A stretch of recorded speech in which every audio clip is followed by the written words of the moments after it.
ભરૂચ જિલ્લા શિક્ષણાધિકારીની કચેરી દ્વારા જિલ્લાની વિવિધ શાળાઓમાં ફાયર એનઓસી અંગે તપાસ કરવામાં આવી। શિક્ષણ વિભાગની સૂચનાના આધારે ભરૂચ જિલ્લા શિક્ષણાધિકારી અને ભરૂચ જિલ્લા પ્રાથમિક શિક્ષણ અધિકારી દ્વારા અલગ અલગ ટીમો બનાવી અને ભરૂચ જિલ્લાની તમામ સરકારી ગ્રાન્ટ ઇન એડ અને સ્વનિર્ભર શાળાઓની સઘન ચકાસણી કરવામાં આવી હતી, જેમાં કુલ 1393 શાળાઓની ચકાસણી દરમિયાન 151 શાળાઓ ફાયર એનઓસી ધરાવે છે અને 14 શાળાઓ ફાયર એનઓસી ધરાવતી નથી। જે શાળાઓના બિલ્ડિંગ 9 મીટરથી ઓછી ઊંચાઈવાળા હોય છે તે શાળાઓએ શાળામાં ફાયર સેફ્ટીના બધા જ સાધનો ઉપલબ્ધ છે અને કાર્યરત હાલતમાં છે તે પ્રકારનું સેલ્ફ ડિક્લેરેશન આપવાનું હોય છે।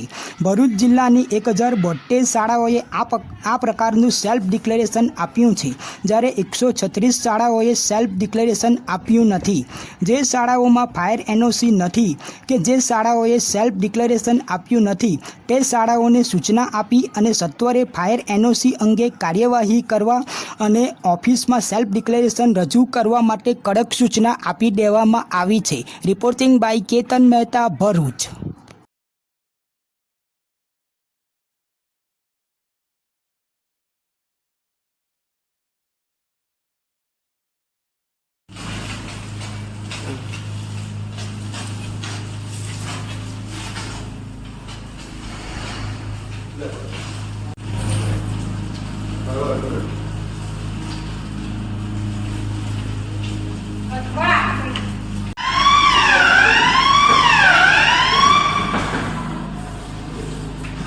पाइप चेक करो ना पाइप चेक करो वहां से हाइट में चेक करो ना पानी तो पूरा से बस में चेक करवाना होगा।